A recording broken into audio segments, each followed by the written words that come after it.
কদিন থেকেই সারাক্ষণ বরের কানের কাছে ঘ্যান ঘ্যান করে যাচ্ছিলাম একটা হ্যাঙ্গিং পটের জন্য।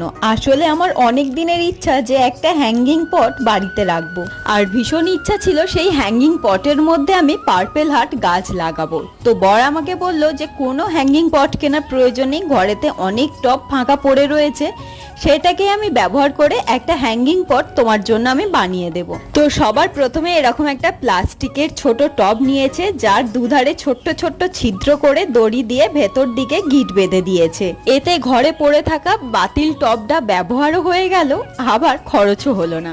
আচ্ছা, তোমরা এই হ্যাঙ্গিং টবে কিন্তু পার্পেল হার্ট ছাড়াও আরো অনেক কিছু গাছই লাগাতে পারো, যেমন অ্যারোহেড, পর্তুলিকা, আরো অনেক কিছু, এমনকি ইঞ্চিলতাও লাগাতে পারো। তবে এই পার্পেল হার্ট গাছের যে ছোট্ট ছোট্ট ফুল হয় সেগুলো কিন্তু আমার ভীষণ পছন্দের। আচ্ছা, তোমরা কেউ যদি ট্রাই করে থাকো এইভাবে হ্যাঙ্গিং পট বানাতে, অবশ্যই জানি।